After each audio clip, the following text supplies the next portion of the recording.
ठीक है। तो इन चीज़ों को थोड़ा सा कंट्रोल करने के लिए यूज मेमो और यूज कॉलबैक के हुक्स मौजूद हैं। अच्छा, सिमिलर फंक्शनैलिटीज हैं थोड़ी सी इनकी, थोड़ा सा फर्क है वो हम जरा देख लेते हैं कि यूज मेमो का जो हुक है वो बेसिकली रिएक्ट के अंदर बिल्ट इन है, और ये मेमोइजिंग के कॉन्सेप्ट पे बनाया गया है। बेसिकली मेमोइजिंग एक, आई थिंक आप लोगों को पता हो जिन लोगों ने एल्गोरिथम्स का कोर्स पढ़ लिया है, कि डायनामिक प्रोग्रामिंग का एक कॉन्सेप्ट होता है मेमोइजेशन, कि आप बेसिकली किसी हैवी कंप्यूटेशन को ना स्टोरेज में सेव कर लेते हो, ताकि नेक्स्ट टाइम जब वो कंप्यूटेशन करनी पड़े ना, तो आप वो पूरी कंप्यूटेशन रन नहीं करो, बल्कि प्रीवियसली सेव जो वैल्यू है आप उसका इस्तेमाल कर लो। तो ये एक बड़ी कॉमन टेक्निक होती है एल्गोरिथम्स के अंदर, ओ ऑफ एन स्क्वायर एल्गोरिथम्स को ओ ऑफ एन में कन्वर्ट करने के लिए, या आप बस जो रिपीटिंग आंसर्स होते हैं उनको आप एक डिक्शनरी या एक हैश मैप या एक जावास्क्रिप्ट ऑब्जेक्ट के अंदर सेव करते जाते हो। सिमिलर कॉन्सेप्ट यहीं पर भी होता है यूज मेमो के अंदर, के जो हमारे पास हैवी कंप्यूटेशन होती है ना, वो हम रिएक्ट के अंदर मेमोराइज कर लेते हैं, यानी सॉर्ट ऑफ सेव कर लेते हैं। ठीक है, तो हो ये कि जब नेक्स्ट टाइम हमें चाहिए हो ना, तो ये कंपटीशन दोबारा नहीं चले, तो होता है हमारे एप्लीकेशन की स्पीड तेज हो जाती है, और कोई परफॉर्मेंस बेनिफिट्स होते हैं इसके। अच्छा, इसका सिंटैक्स कैसा है, नीचे दिया हुआ है। सिंपल सा सिंटैक्स है, जिस तरह का यूज इफेक्ट में होता था, कि एक कॉलबैक फंक्शन लेता है यूज मेमो का हुक, और एक डिपेंडेंसी अरे लेता है। लेकिन बरअक्स यूज इफेक्ट के हुक के यूज मेमो का हुक जो है वो हमें एक वैल्यू रिटर्न करता है। ठीक है, और ये वैल्यू होती है बेसिकली मेमोइज वैल्यू, जो आगे हम अपनी एप्लीकेशन के अंदर इस्तेमाल कर सकते हैं।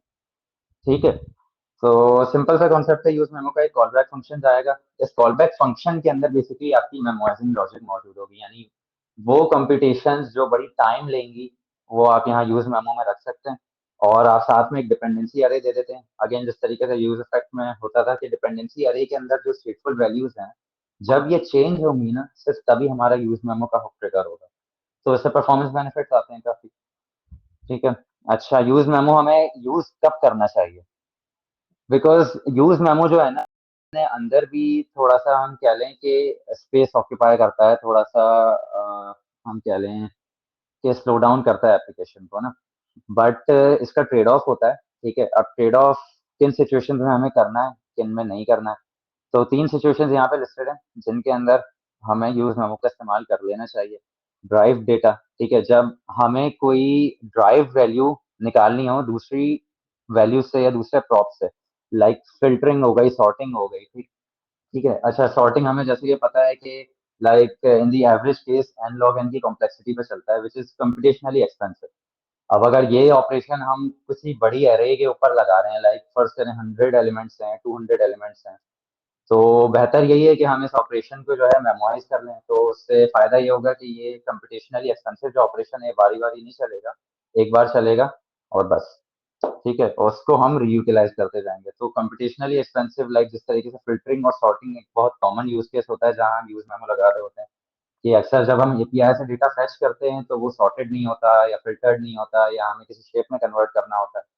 और अगर उस डेटा की लेंथ बहुत ज्यादा है ना, तो यूज मेमो का लगाना बिल्कुल जायज है। लेकिन अगर डेटा बहुत छोटा है, जैसे भाई 5 एलिमेंट्स की अगर अरे है या 10 एलिमेंट्स की अगर अरे है, तो इसके ऊपर आई थिंक यूज मेमो का लगाने का इतना फायदा होता नहीं है। और इस पे काफी सारे आर्टिकल्स भी मौजूद हैं कि भाई यूज मेमो और यूज कॉलबैक पे ये premature optimization technique consider की जाती है काफी सारे यूज केसेस के अंदर।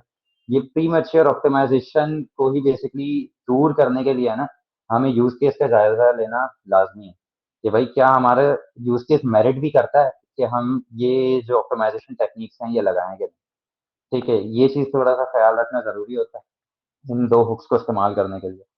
फिर ड्राइव डेटा के बाद एक्सपेंसिव कैलकुलेशंस हो गई। अगेन कोई रिसोर्स एक्सपेंसिव अगर हम काम कर रहे हैं, या पर वैसे तो नॉर्मली हम इस्तेमाल नहीं कर रहे होते क्लाइंट साइड जावास्क्रिप्ट के अंदर एमएल मॉडल्स, बट अगर हो इस्तेमाल तो वो हम जिस तरीके से कर सकते हैं।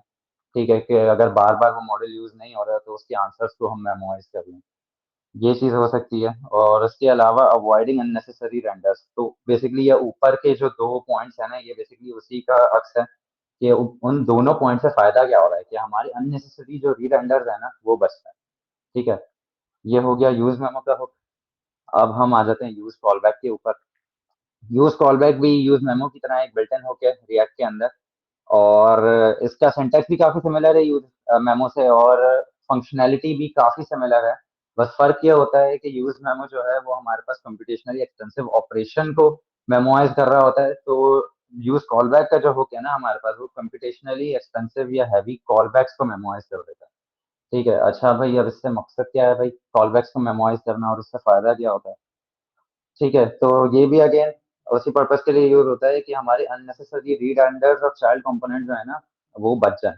अब होता क्या है कि कॉलबैक फंक्शंस ना कभी-कभार हमें चिल्ड्रन कंपोनेंट को पास भी करना पड़ता है, क्योंकि जावास्क्रिप्ट लैंग्वेज है, तो यहाँ पर फर्स्ट क्लास फंक्शंस होते हैं, जिनको हम जो है एज़ अ पैरामीटर्स भी पास पास कर सकते हैं। तो जब ये functions as a parameters as a callbacks आगे पास होते हैं ना, तो इनकी वजह से भी रिडंडेंट्स ट्रिगर हो सकते हैं। ठीक है, अच्छा, अब हमें लग रहा है कि अगर ये फंक्शन जो है, ये कॉलबैक जो है, ये आगे ज़्यादा चेंज नहीं होगा, तो हम इसको मेमोराइज़ कर सकते हैं। तो इसका भी फ़ायदा ये होगा कि इस कॉलबैक फंक्शन की वजह से जो है ना अननेसेसरी रिडंडेंट्स ट्रिगर नहीं होंगे। ठीक है, ये चीज़ हो गई। अगेन सिमिलर सिंटैक्स है कि कॉलबैक का जो भी ऑपरेशन है वो हम बॉडी में डाल देंगे, और जो डिपेंडेंसी अरे है वो बेसिकली हमें बताएगी कि इन स्टेटफुल वैल्यूज़ की चेंज के ऊपर आप ये हुक दोबारा चलाना। ठीक है, अदरवाइज़ जो है आप उसी को यूटिलाइज़ करेंगे। अच्छा, आगे आ जाते हैं कि भाई उस कॉलबैक्स को इस्तेमाल कब करना है। तो वो कॉलबैक्स, लाइक हमने जैसा कि पहले लेसन्स में पढ़ा है, फर्स्ट वीक के अंदर इसको काफ़ी डिटेल में हमने एक्सप्लोर किया था कि कॉलबैक फंक्शन सिंपली वो फंक्शंस जो है पैरामीटर्स पास हो जाते हैं। तो यूज़ कॉलबैक का जो हुक है, वो कॉलबैक्स इन इवेंट हैंडलर्स, यानी इवेंट हैंडलर्स के अंदर हमें अक्सर कॉलबैक फंक्शंस पास करने पड़ते हैं कि भाई ऑन क्लिक अगर हो रहा है, तो ये वाला फंक्शन आप चला देना, ठीक है? या इस तरीके के और भी होते हैं, ऑन माउस हॉवर, इस तरह के जो इवेंट्स होते हैं, आप इनके ऊपर यूज़ कॉलबैक का हुक इस्तेमाल कर सकते हैं कि अगर आपको लग रहा है कि वो कॉलबैक बार-बार चेंज नहीं होने वाली है आगे। ठीक है, एंड सिमिलरली हमारे पास मेमोइज़ प्रॉप्स जो होते हैं, कॉलबैक्स जिस तरह के डिस्कस हुआ कि कॉलबैक्स प्रॉप्स के तौर पे भी आगे पास हो सकते हैं। और ये अभी हम देखेंगे कॉन्टेक्स्ट एपीआई के डिस्कशन के अंदर कि किस तरीके से प्रॉप ड्रिलिंग के अंदर भी एक ये आर्किटेक्चर का पार्ट बन जाते हैं, कॉलबैक्स आगे पास ऑन करना। तो उनकी भी मेमोराइजेशन यूज़ कॉलबैक के थ्रू हो सकती है। ठीक है, तो use memo memorizes are computationally expensive operations, and use callback memorizes are callbacks. ठीक है, ताकि कॉलबैक्स की वजह से कोई अननेसेसरी रिटेंडर्स ट्रिगर नहीं हो। अच्छा, ये चीज़ हो गई। अब हम आ जाते हैं आज के हमारे मेन टॉपिक के ऊपर कि स्टेट मैनेजमेंट क्या है रिएक्ट के अंदर, ठीक है? किस तरीके से कर सकते हैं, और किन यूज़ केसेस के अंदर किन तरीकों से हमें करनी चाहिए, ठीक है? अच्छा, आ जाते हैं भाई स्टेट मैनेजमेंट के ना रिएक्ट के अंदर सिर्फ़ 2 मेथोडोलॉजीज़ हैं जो कॉमनली यूज़ होती हैं। एक तो है लोकल स्टेट मैनेजमेंट और एक है ग्लोबल स्टेट मैनेजमेंट, ठीक है? अब इन दोनों में फ़र्क क्या है, वो हम आगे डिटेल में डिस्कस करते हैं। अच्छा, लोकल स्टेट मैनेजमेंट का क्या मतलब है? लोकल स्टेट मैनेजमेंट का मतलब है कि हर कंपोनेंट ना अपनी स्टेट खुद कंट्रोल करेगा, ठीक है? और वो स्टेट जो है ना, वो उस कंपोनेंट के अपने अलावा या उसके चाइल्ड कंपोनेंट्स के अलावा कोई और नहीं मॉडिफाई कर सकता। यानी कोई ग्लोबल हमारे पास लेवल मौजूद नहीं है जिसके थ्रू हम स्टेट को मॉडिफाई कर सकें, बल्कि हर कंपोनेंट अपनी स्टेट को ओन करता है, ठीक है? तो ये कॉन्सेप्ट है, और ये लोकल स्टेट मैनेजमेंट हमने जिस तरीके से लास्ट उसमें सेशन में डिस्कस किया था कि यूज स्टेट का जो हुक है ना, ये होता है normally use local state management के लिए, क्योंकि यूज स्टेट का हर कंपोनेंट के लिए स्टेट्स डिक्लेयर कर देता है, और वो कंपोनेंट उस स्टेट को ओन करता है, ठीक है? वही उसे कंट्रोल कर सकता है। तो ये कॉन्सेप्ट होता है लोकल स्टेट मैनेजमेंट के अंदर, और ये नॉर्मल यूज केसेस के अंदर काफी बेनिफिशियल होता है। लाइक अगर हम बात करें छोटी छोटी एप्लीकेशन हम बना रहे हैं, अगर फर्स्ट करें एक वेदर ऐप बना रहे हैं हम कि भाई लोकेशन के हिसाब से डेटा बता रहे हैं वो, तो ज़्यादा कोई कंपोनेंट्स इसमें इन्वॉल्व होंगे नहीं, तो हम इन तरीके के यूज़ केसेस के अंदर इस तरीके की लोकल स्टेट मैनेजमेंट कर सकते हैं। बट अगर हम बात करते हैं कॉम्प्लेक्स एप्लीकेशंस की ना, कि जहाँ पर एक state across multiple components consume हो रही है, और अक्रॉस मल्टीपल कंपोनेंट्स कंज्यूम हो रही है, और ज़रूरी भी नहीं है कि ये कंपोनेंट्स सेम हायरार्की में एग्जिस्ट करते हों, क्योंकि लोकल स्टेट मैनेजमेंट का तो कॉन्सेप्ट बेसिकली ये है कि आपकी जो स्टेट है ना, वो चाइल्ड कंपोनेंट्स और पेरेंट कंपोनेंट, ठीक है? बस ये मॉडिफाई कर सकते हैं, यानी स्टेट जिस कंपोनेंट के अंदर मौजूद है वो खुद, और जो उस कंपोनेंट के चाइल्ड कंपोनेंट्स मौजूद हैं, सिर्फ वो स्टेट को मॉडिफाई कर सकते हैं। लोकल स्टेट मैनेजमेंट का कॉन्सेप्ट ये है। तो ये थोड़ा-सा ना एक बॉटलनेक बन जाता है रिएक्ट एप्लीकेशंस बनाने में, क्योंकि एक बड़ा हेवी यूआई फ्रेमवर्क है, क्लाइंट साइड फ्रेमवर्क है। लाइक अगर हम स्टेट को इसकी फुल पोटेंशियल पे यूटिलाइज़ करें तो अच्छी एप्लीकेशंस बन सकती हैं। तो इसीलिए लोकल स्टेट मैनेजमेंट का सॉल्यूशन एक्सिस्ट करता है। तो प्रॉब्लम क्या है बेसिकली ना, पहले हम वो डिस्कस कर लेते हैं कि लोकल स्टेट मैनेजमेंट के साथ प्रॉब्लम प्रॉप ड्रिलिंग है, जैसा कि काफी लोगों ने आपने सुना भी होगा कि प्रॉप ड्रिलिंग का मकसद बस ये है कि अगर एक स्टेट है वो हायर लेवल कंपोनेंट के अंदर एग्जिस्ट करती है, ठीक है, और वो स्टेट नीचे किसी लोअर लेवल कंपोनेंट के अंदर भी कंज्यूम हो रही है ना, तो होता ये है कि लोकल स्टेट मैनेजमेंट में आपको वो state down to that lower component pass करनी पड़ती है थ्रू प्रॉक्स, ठीक है। तो जो मिडिल कंपोनेंट्स होते हैं ना, वो बेसिकली सिर्फ एज अ कैरियर एक्ट कर रहे होते हैं, यानी वो सिर्फ चीज को आगे भेज रहे होते हैं, खुद वो कंज्यूम नहीं कर रहे, बस उसको आगे भेज रहे हैं। तो एक चीज तो इससे तो दो बुरी चीजें होती हैं। एक चीज तो ये कि हमारा कोड का स्ट्रक्चर बड़ा खराब हो जाता है कि एक चीज जो एक कंपोनेंट कंज्यूम ही नहीं कर रहा, तो भाई वो उसके कोड में मौजूद क्यों है। और दूसरी चीज ये कि इसकी वजह से हमारे पास अननेसेसरी रिडंडेंट्स भी ट्रिगर होने लग जाते हैं, ठीक है, तो ये भी एक बड़ा इशू बन जाता है। तो ये प्रॉप ड्रिलिंग होती है बेसिकली। एक काफी कॉमन इंटरव्यू क्वेश्चन समझा जाता है ये कि भाई प्रॉप ड्रिलिंग क्या होती है। प्रॉप ड्रिलिंग का मकसद सिर्फ ये है कि एक हायर लेवल कंपोनेंट अगर लोअर लेवल कंपोनेंट तक कोई स्टेटफुल वैल्यू पास कर रहा है और मिडिल कंपोनेंट सिर्फ उसको आगे भेजने के लिए कंज्यूम कर रहे हैं, खुद वो इस्तेमाल नहीं कर रहे होते, सिर्फ आगे पास ऑन कर रहे हैं, तो ये प्रॉप ड्रिलिंग है, ठीक है। अच्छा, प्रॉप ड्रिलिंग सिर्फ स्टेटफुल वैल्यू की नहीं होती है, स्टेटफुल वैल्यू के साथ उस कॉल बैक फंक्शन की भी हो सकती है जो जो इसे मॉडिफाई करता है। जैसे प्रीवियस स्लाइड में हमने देखा कि जो स्टेट को डिक्लेयर करने का तरीका होता है वो होता है कि आप यूज स्टेट का हुक इस्तेमाल करते हैं और वो आपको एक स्टेटफुल वैल्यू रिटर्न करता है जो कि यहाँ पे काउंट है, और एक कॉल बैक फंक्शन रिटर्न करता है सेट काउंट, जिसके थ्रू आप इस स्टेट को मॉडिफाई कर सकते हैं, ठीक है। तो अब फर्ज करें कि अगर हम यही प्रॉप ड्रिलिंग की एनालॉजी पे आ जाते हैं, तो अगर हम चाह रहे हैं कि हमारा लोअर लेवल कंपोनेंट जो है ना वो स्टेट को मॉडिफाई करे, तो हमें उस स्टेट के साथ साथ में उसका कॉल बैक फंक्शन भी पास ऑन करना पड़ेगा, ताकि वो जो सेट काउंट का जो कॉल बैक है ना वो नीचे कंपोनेंट में जाकर कंज्यूम हो और हमारी स्टेटफुल वैल्यू अपडेट हो। तो ये बड़ा एक टीडियस प्रोसेस बन जाता है स्टेट को हैंडल करने का, जिसकी वजह से सॉल्यूशंस एग्जिस्ट करते हैं ग्लोबल स्टेट मैनेजमेंट के। अच्छा, ग्लोबल स्टेट मैनेजमेंट जो है वो बेसिकली इसका कॉन्सेप्ट ये है कि आप अपनी स्टेटफुल वैल्यू को ना एक सेंट्रलाइज जगह पे स्टोर करते हैं। जो डिसेंट्रलाइजेशन हुई भी होती है ना स्टेट की नॉर्मल रिएक्ट के अंदर, हम उसे रिमूव करें, उसे एक सेंट्रल जगह पर लेकर आए, एक फिक्स जगह पर लेकर आए जहाँ से सारे हमारे कंपोनेंट्स उससे कम्युनिकेट कर सकें और स्टेटफुल वैल्यू को कंज्यूम कर सकें, ठीक है। तो ग्लोबल स्टेट मैनेजमेंट के हमारे पास हम दो मेन तरीके डिस्कस करेंगे। एक तो है कॉन्टेक्स्ट एपीआई, ठीक है। कॉन्टेक्स्ट एपीआई रिएक्ट की अपनी लाइब्रेरी का पार्ट है, ठीक है। तो ये वो सॉल्यूशन है जो रिएक्ट के आर्किटेक्चर के साथ ही आया था, ठीक है। और दूसरा हम सॉल्यूशन एग्जिस्ट करेंगे, डिस्कस करेंगे थर्ड पार्टी लाइब्रेरीज का, जिसमें हम मेनली बात करेंगे रिडक्स की। Redux because most commonly use global state management tool है, और इसके अलावा भी बहुत सारे टूल्स एग्जिस्ट करते हैं जो आप चाहें तो इस्तेमाल कर सकते हैं। रिकॉयल है, रिडक्स है, और इसके अलावा यहाँ पे लिस्टेड है। तो मॉबएक्स भी काफी ज्यादा यूज होता है, बट रिडक्स की जो पॉपुलैरिटी है ना वो लाइक अनमैच्ड है ग्लोबल स्टेट मैनेजमेंट के इकोसिस्टम में, ठीक है। तो हम रिडक्स को ही डिस्कस करेंगे अलॉन्ग विद कॉन्टेक्स्ट एपीआई। अच्छा, वैसे तो खैर हमने सीधा जाना चाहिए था ग्लोबल स्टेट मैनेजमेंट के रिडक्स पे ही, बट थोड़ा सा हम डिस्कस कर लेते हैं कॉन्टेक्स्ट एपीआई की नीड क्या है भाई, और मतलब रिडक्स की नीड अराइज क्यों हुई ना कॉन्टेक्स्ट एपीआई से अगर हमारे काम हो जाते तो कॉन्टेक्स्ट एपीआई बेसिकली करता ये है कि ये एक प्रोवाइडर डिक्लेयर करता है, ठीक है। मतलब प्रोवाइडर समझ लें, आपकी जो भी स्टेटफुल वैल्यू है ना वो उस प्रोवाइडर के साथ होती है। अब जो भी कंपोनेंट उस प्रोवाइडर के अंदर आ रहे होते हैं ना वो उस स्टेटफुल वैल्यू को कंज्यूम कर सकते हैं थ्रू यूज कॉन्टेक्स्ट, ठीक है। तो यानी यहाँ पे कॉन्टेक्स्ट डिक्लेयर करते हैं। अगर हम एक थ्योरेटिकल बात करें, आप एक कॉन्टेक्स्ट डिक्लेयर करते हैं और जो भी कंपोनेंट उस कॉन्टेक्स्ट के अंदर आ रहा है ना वो उस कॉन्टेक्स्ट में मौजूद स्टेटफुल वैल्यू को कंज्यूम कर सकता है, उसे मॉडिफाई कर सकता है, उसे अपडेट भी कर सकता है, ठीक है। तो अगेन यहाँ पे थोड़ा सा ग्लोबल स्टेट मैनेजमेंट का कॉन्सेप्ट आ जाता है कि जहाँ हमारे पास प्रीवियस तरीके में हर कंपोनेंट की अपनी अपनी स्टेट हो रही थी, हम क्या कर रहे हैं, हम स्टेट को डिसेंट्रलाइजेशन से सेंट्रलाइजेशन पे लेकर आ रहे हैं और बोल रहे हैं कि एक जगह पर स्टेट मौजूद है, अब वो मल्टीपल कंपोनेंट्स कंज्यूम कर रहे हैं, ठीक है। कॉन्टेक्स्ट एपीआई इस तरीके से होता है। अच्छा, यहाँ पे लिस्टेड है कि भाई हम किस तरीके से कॉन्टेक्स्ट पहले बनाते हैं और फिर यूज कॉन्टेक्स्ट के थ्रू हम उस स्टेटफुल वैल्यू को इस्तेमाल कर सकते हैं, ठीक है।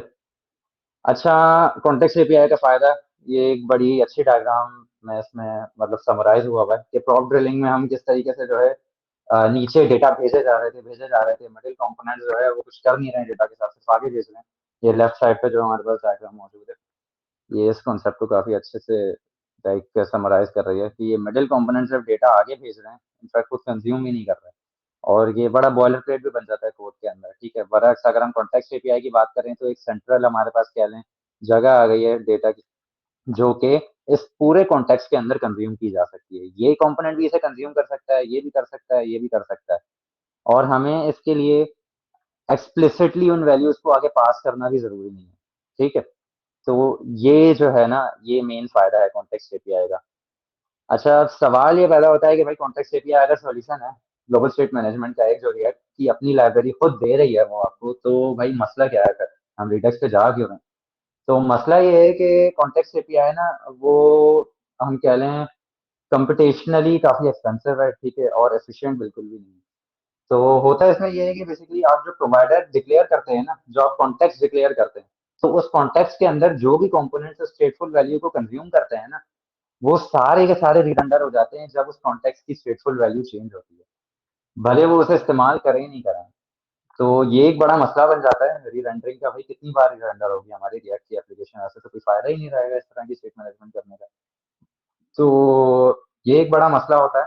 इसी वजह से जहां पर अक्रॉस मल्टीपल हायरार्किकल कंपोनेंट्स जब स्टेट कंज्यूम हो रही होती है ना, तो तब हमारे पास सोल्यूशन बेहतर ये होता है कि हम रिडक्स इस्तेमाल करें, ठीक है। और रिडक्स का अब हम आगे बढ़ते हैं, कॉन्टेक्स्ट एपीआई तक आई थिंक हो गया है। इसके मुतालिक कॉन्टेक्स्ट एपीआई तक अगर कोई क्वेश्चन है तो वो चैट में लिख सकते हैं, लाइक वी कैन डिस्कस और anything, it's an open session.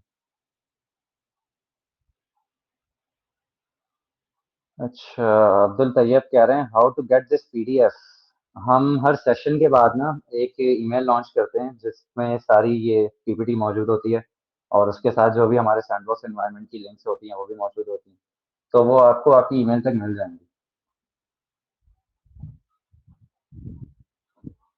अच्छा, और कोई क्वेरी नहीं है तो हम रिडक्स पे आ जाते हैं, जो आज का हमारा मेन इंपॉर्टेंट टॉपिक रहेगा कि हम global state management through Redux किस तरीके से करेंगे, ठीक है।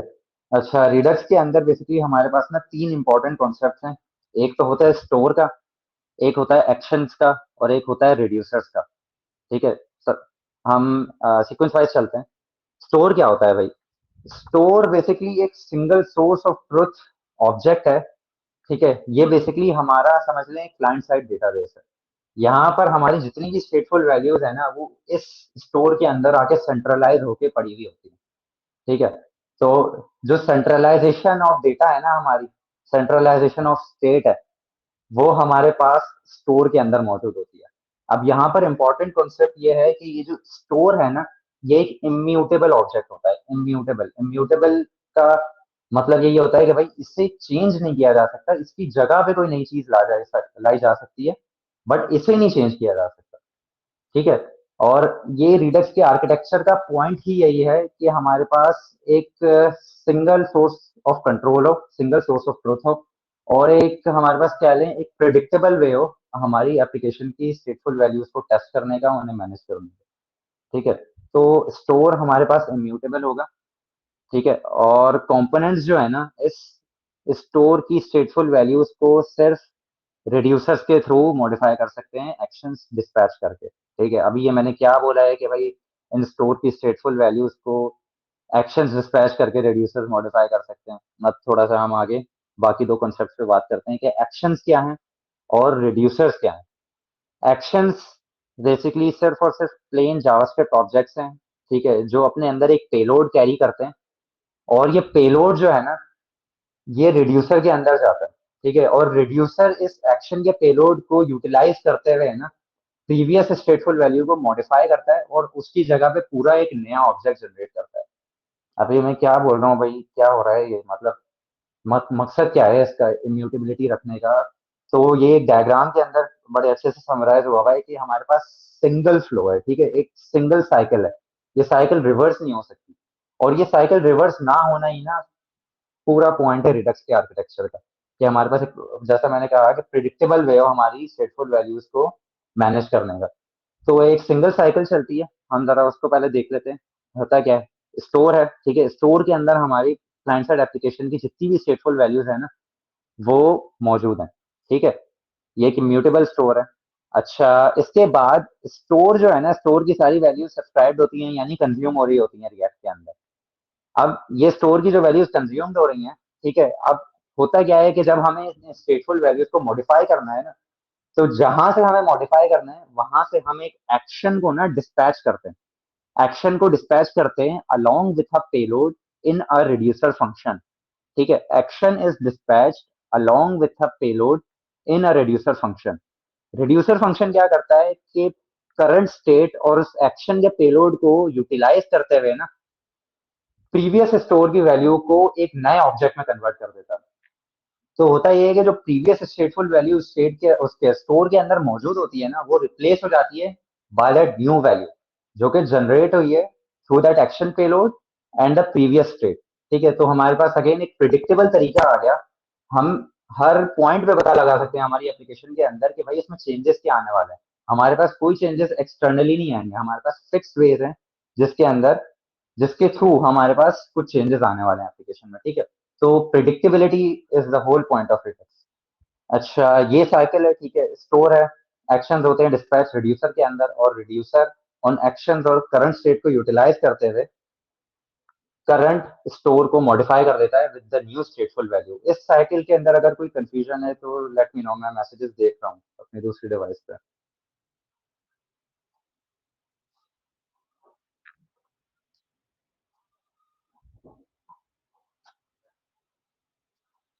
No, all clear. All right. ठीक है। अच्छा जी। ठीक है, तो यही कॉन्सेप्ट है मेन बेसिकली रिडक्स को समझने के लिए, फिर तो सारा कोड ही रह जाता है कि स्टोर है, एक्शंस है और रिड्यूसर्स हैं। ठीक है। अच्छा, अब स्टेप्स क्या हैं भाई हमारी रिडक्स को अपनी एप्लीकेशन के अंदर जो है इंटीग्रेट करने के लिए? तीन सिंपल स्टेप्स हैं जो हम फॉलो कर सकते हैं। ठीक है, सबसे पहले तो हमें स्टोर क्रिएट करना होगा जहां पर हमारे पास जो ये इम्यूटेबल ऑब्जेक्ट है ना, जिसे हम कह रहे हैं जो हमारा क्लाइंट साइड डेटाबेस है, वो मौजूद हो। ठीक है, और इस स्टोर के साथ ही ना हमें सारे रिड्यूसर फंक्शंस भी देने पड़ेंगे। यानी जो भी रिड्यूसर फंक्शन है, यानी जो भी ऐसे फंक्शन है जो हमारी इस स्टेट को मॉडिफाई करेंगे ना, जो इस स्टोर को मॉडिफाई करेंगे, वो हमें इस स्टोर की डिक्लेरेशन के साथ ही देने पड़ेंगे। ठीक है, again the point being predictability, हमें पता रहे कि भाई हमारी स्टेट को क्या चीजें मॉडिफाई कर सकती हैं। ठीक है, दूसरी चीज क्या करनी है, स्टोर को डिक्लेयर करने के बाद हमें एक प्रोवाइडर बनाना है। प्रोवाइडर क्या करेगा कि जो हमारा स्टोर बना है ना, इस स्टोर को ग्लोबली एक्सेसिबल बनाएगा। बेसिकली हमें जो ग्लोबल कॉन्टेक्स्ट है ना, जहां पर हमारी ऐप डॉट जेएस की फाइल मौजूद होती है जैसे हम कहते हैं, वहां पर हमें प्रोवाइडर लगाना होता है ताकि जो स्टोर की जितनी भी स्टेटफुल वैल्यूज है ना, वो आगे कंज्यूम हो सके हमारी एप्लीकेशन के अंदर। ठीक है, ये चीज हो गई। अच्छा, फिर हमारे पास क्या रह गया कि create a slice which should have a unique name and initial state and reducer functions. अच्छा, स्लाइस जो है ना, ये कॉन्सेप्ट है रिडक्स टूलकिट का। ठीक है, और रिडक्स टूलकिट एक लाइब्रेरी है जो रिडक्स के पैटर्न को रिएक्ट में इस्तेमाल करने के लिए यूटिलाइज होती है। इनफैक्ट रिडक्स की अपनी डॉक्यूमेंटेशन भी अब जो है ना कहती है कि आप रिएक्ट के अंदर अगर आपको रिडक्स पैटर्न इंप्लीमेंट करना है तो आप रिडक्स टूलकिट की ही लाइब्रेरी इस्तेमाल करें, आप बेस रिडक्स में नहीं जाए, बिकॉज बेस रिडक्स जो है वो काफी बॉयलर प्लेट हैवी है। ठीक है, आपको काफी सारी चीजें डिक्लेयर करनी पड़ती हैं, काफी सारी चीजों का ख्याल करना पड़ता है। रिडक्स टूल के थ्रू स्लाइसेस ना ये इस काम को आसान बनाती हैं। अब स्लाइसेस क्या होती हैं? स्लाइसेस बेसिकली कह लें हर स्टेटफुल वैल्यू की ना सारे रिड्यूसर्स इस स्लाइस के अंदर मौजूद होते हैं, सारे एक्शंस इस स्लाइस के अंदर मौजूद होते हैं। तो होता है कि जो भी स्टेटफुल वैल्यू है ना, बेसिकली जो स्टोर है ना, वो मल्टीपल स्टेटफुल वैल्यूज को रख सकता है। ठीक है, अब हर स्टेटफुल वैल्यू के अपने रिड्यूसर्स होंगे, उसके अपने एक्शंस होंगे। ठीक है, तो इसको मैनेज करना ना प्रीवियसली लाइक ओपिनियनेटेड इतना नहीं था, हर बंदा अपने तरीके से कर रहा होता था जो बेस रिडक्स था। तो रिडक्स टूलकिट ने थ्रू स्लाइसेस ना ये तरीका दिया है कि हर स्टेटफुल वैल्यू को ना एक ही जगह से मैनेज किया जाए, यानी एक स्लाइस की फाइल आप बनाएं। ठीक है, उस स्लाइस के अंदर एक स्टेटफुल वैल्यू मौजूद होगी, और उसी स्लाइस के अंदर उस स्टेटफुल वैल्यू के रिड्यूसर्स भी मौजूद होंगे, और उसी स्लाइस के अंदर उस स्टेटफुल वैल्यू के एक्शंस भी मौजूद होंगे। ठीक है, तो again the point being predictability, कि आप अपनी एप्लीकेशन की स्टेट को तरीके से मैनेज कर सके। ठीक है, ये चीज हो गई। और जैसा कि हमने प्रीवियसली डिस्कस किया कि रिड्यूसर फंक्शंस क्या हैं, बेसिकली रिड्यूसर फंक्शंस वो फंक्शंस हैं जो करंट स्टेट लेते हैं, एक्शन पेलोड लेते हैं, और दोनों को यूटिलाइज करके एक लॉजिक के थ्रू जो हम प्रोवाइड करते हैं उस लॉजिक को, वो नया स्टोर की वैल्यू को चेंज कर देते हैं, एक नए ऑब्जेक्ट से रिप्लेस कर देते हैं। ठीक है, ये पॉइंट है सारा रिडक्स का। अच्छा, थ्योरेटिकली तो हमारे टॉपिक्स ना आज के इतने ही हैं। अब हम आ रहे हैं थोड़े से प्रैक्टिकलिटी की तरफ। ठीक है, सैंड बॉक्सेस यहाँ पे रेडी हैं। अच्छा, आई थिंक हमारे पास टाइम है, तो हम पहले कॉन्टेक्स्ट एपीआई से ही आगे बढ़ते हैं।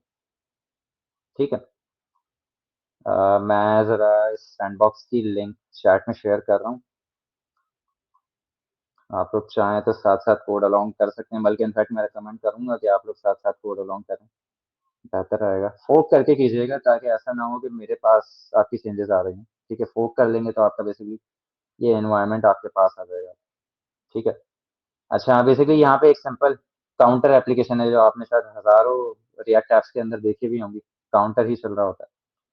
तो हम कॉन्टेक्स्ट का कॉन्सेप्ट बताने के लिए भी काउंटर ही इस्तेमाल करेंगे। ठीक है। अच्छा, एक सिंपल सी एप्लीकेशन है बेसिकली, जहाँ पर हमने एक कॉन्टेक्स्ट एपीआई लगाया हुआ है प्रोवाइडर के थ्रू। एक हमने अपना कॉन्टेक्स्ट बनाया। ठीक है। बेसिकली जो कॉन्टेक्स्ट एपीआई है ना, हम उसको देख लेते हैं कि करते किस तरीके से हैं।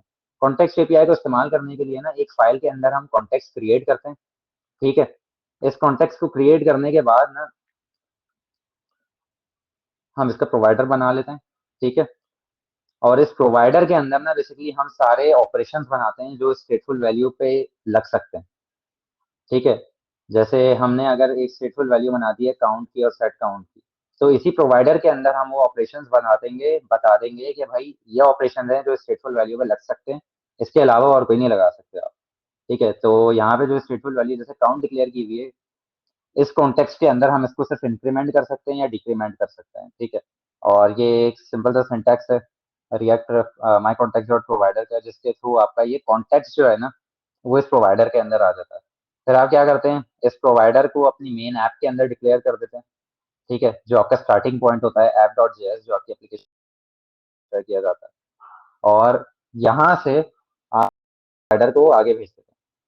अच्छा, पहले तो इस प्रोवाइडर पे जाने से पहले ना हम ये देखते हैं कि भाई ये जो हमारे पास कह लें हम प्रॉप ड्रिलिंग है, वो बुरी किस तरीके से थी। अगर हम इस प्रोवाइडर को हटा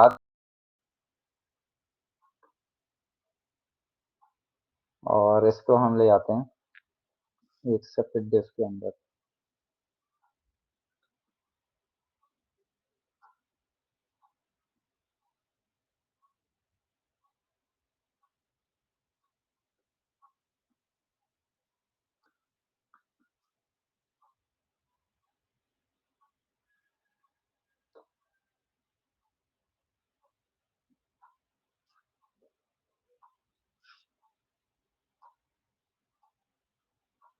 ठीक है, हाँ, वर्क्स वर्क्स है। अच्छा, हम बेसिकली क्या करते हैं, पहले हम देखते हैं कि हमारे पास जो प्रॉप ड्रिलिंग है वो पूरी किस तरीके से है, जो लोकल स्टेट मैनेजमेंट है। पहले हम वो देख लेते हैं किस तरीके से हो रही है। ये एक हमारे पास बेस लेवल हमारा कंपोनेंट है। ठीक है, जैसे हम पेरेंट कंपोनेंट कह सकते हैं। हम यहाँ पे कोई स्टेटफुल वैल्यू डिक्लेयर कर रहे हैं, काउंटर है और सेट काउंटर है। ठीक है। और हमने ये काउंटर की वैल्यू ना अपने चाइल्ड कंपोनेंट को पास करनी है। ठीक है, जो कि काउंटर कंपोनेंट है, जो हमारी सेपरेट फाइल के अंदर मौजूद है। हमें अगर ये स्टेटफुल वैल्यू आगे पास करनी है ना, तो हम कैसे कर सकते हैं, सिंपली थ्रू प्रॉप्स के थ्रू कर सकते हैं। अच्छा, अभी हम सेट काउंटर को छोड़ देते हैं। हम सिंपली अभी सिर्फ ये देख लेते हैं कि हमारे पास अगर हम काउंटर को पास करते हैं तो क्या होता है, ये काउंटर की वैल्यू आगे जाएगी इस कंपोनेंट के अंदर। ये कंपोनेंट थ्रू प्रॉप इस काउंटर की वैल्यू को एक्सेप्ट करेगा। ठीक है। हम चाहें तो हम इस काउंटर की वैल्यू को यहाँ पे शो करा सकते हैं। ठीक है। और ये दो बटन्स हैं इंक्रीमेंट और डिक्रीमेंट के। अब अगर हम चाह रहे हैं ना कि ये चाइल्ड कंपोनेंट जो है ये अपने पेरेंट कंपोनेंट की स्टेट को मॉडिफाई करे, तो जैसा कि हमने डिस्कस किया था लोकल स्टेट मैनेजमेंट में कि हमें ये जो कॉल बैक फंक्शन है ना, ये भी साथ ही साथ आगे भेजना पड़ेगा। ठीक है। तो हम एक काम करते हैं, वो भी साथ ही साथ आगे भेज देते हैं।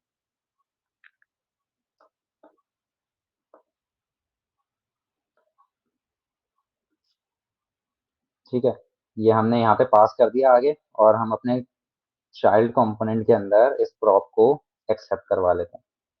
ठीक है, ये कॉल बैक इसने एक्सेप्ट कर लिया। अब हम क्या करते हैं कि ये कॉल बैक जो है ना, हम इंक्रीमेंट वाले ऑपरेशन के अंदर पास कर देते हैं। इंक्रीमेंट वाला ऑपरेशन क्या करे कि जब इस पे क्लिक हो ना, तो ये सेट काउंटर का कॉल बैक कॉल करे, ठीक है। और क्या करे कि करंट काउंट की जो वैल्यू है ना, जो करंट काउंटर की वैल्यू है उसके अंदर 1 ऐड कर दे, ठीक है। ये हो गया इंक्रीमेंट का ऑपरेशन। और डिक्रीमेंट में क्या होगा सिमिलरली, कि हम वैल्यू को बढ़ाने की जगह घटा देंगे, ठीक है। ये कॉन्टेक्स्ट भी आप देख सकते हैं, जो कॉन्टेक्स्ट हमने डिक्लेयर किया हुआ था वो अभी कहीं भी यूटिलाइज नहीं हो रहा है, हम अभी लोकल स्टेट मैनेजमेंट वाला काम कर रहे हैं। तो यहाँ पे हम देख रहे हैं इंक्रीमेंट भी सही चल रहा है, डिक्रीमेंट भी सही चल रहा है। क्यों? क्योंकि डिक्रीमेंट का जो फंक्शन है वो इस कॉलबैक को कॉल कर रहा है, और इंक्रीमेंट का फंक्शन भी इस कॉलबैक को कॉल कर रहा है, ठीक है। तो ऑपरेशन हमारे चल रहे हैं। लेकिन अब आप इस कोड को देखें कि पहले तो ये है कि हमें स्टेट को जो है ना वो पेरेंट कंपोनेंट में डिक्लेयर करना पड़ रहा है, फिर उस स्टेट को आगे थ्रू टॉप पास करना पड़ रहा है। फिर अगर हम चाह रहे हैं कि हमारा चाइल्ड कंपोनेंट जो है इस स्टेट को मॉडिफाई करे, तो हमें कॉलबैक को भी आगे भेजना पड़ रहा है। तो ये तो बड़ा एक मसला है ना, लाइक ये इतना बॉयलर प्लेट क्यों आ रहा है कोड के अंदर, ये तो नहीं आना चाहिए। और फर्ज करें अभी ये तो चलें एक लेवल की हमने पासिंग की है ना, अगर ये कंपोनेंट खुद भी आगे किसी और को ये स्टेटफुल वैल्यू पास करता है, मतलब क्या हाल हो जाता है स्टेट मैनेजमेंट का हमारी एप्लीकेशन का। तो इस ही प्रॉब्लम को एलिमिनेट करने के लिए हमारे पास कॉन्टेक्स्ट एपीआई आया कि हम प्रोवाइडर बना लेते हैं जिसके थ्रू हमारी जो भी स्टेटफुल वैल्यू है वो आगे चली जाती है, ठीक है। तो हम एक काम करते हैं, हमने जो ये लोकल स्टेट मैनेजमेंट की लॉजिक लगाई थी इसको खत्म कर देते हैं, और जरा इसको प्रीवियस पे ले आते हैं, कि जो हमारी प्रीवियस लॉजिक थी जहाँ पे हम कॉन्टेक्स्ट को इस्तेमाल करते हुए इन स्टेट को मॉडिफाई करते थे, वो करके देख लेते हैं हम जरा, ठीक है। यहाँ पे हम इंक्रीमेंट का कॉल बैक दे देते हैं, और यहाँ पे हम डिक्रीमेंट का कॉल बैक दे देते हैं, ठीक है। ये हम अब कॉन्टेक्स्ट एपीआई को इस्तेमाल कर रहे हैं। स्टिल काम हमारे तरीके से हो रहे हैं, लेकिन अब आप कोड को देखें कितना स्ट्रक्चर्ड है ना। मतलब ना हमें यहाँ पर अगेन दूसरा कॉल बैक बनाना पड़ रहा है, ना हमें कोई प्रॉप्स आगे पास करने पड़ रहे हैं, सिंपल तरीके से काम हो रहे हैं। और इनफैक्ट इस प्रोवाइडर के थ्रू अब अगर कोई नेस्टेड कंपोनेंट भी होंगे ना इसके अंदर, तो वो भी सिंपली इसी यूज कॉन्टैक्ट के हुक के थ्रू इस स्टेटफुल वैल्यू को यूटिलाइज कर सकते हैं, ठीक है। ये तो हो गई हमारे पास जो कॉन्टेक्स्ट एपीआई है, लेकिन अगेन जैसा हमने डिस्कस किया था कि इसका बड़ा नुकसान है कि अगर हमारे पास काफी हायरार्किकल नेस्टेड कंपोनेंट है तो निचले कंपोनेंट जो है ना वो बहुत सफर करेंगे परफॉर्मेंस ड्रॉबैक से, ठीक है। तो इसका सोल्यूशन हमारे पास ग्लोबल स्टेट मैनेजमेंट है जो कि रिडक्स है, और वही हमारी आज की वर्कशॉप का मेन पार्ट होगा। अब हम जरा उसकी भी लिंक शेयर कर लेते हैं। अच्छा, अच्छा पता नहीं ये पूरी लिंक यहाँ पे आएगी नहीं आएगी, इसको जरा मिनिमाइज करना पड़ेगा मुझे। और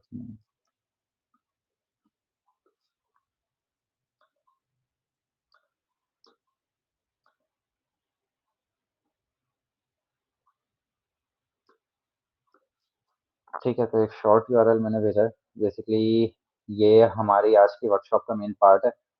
हमें एक इस तरह की एप्लीकेशन ना खड़ी करनी है।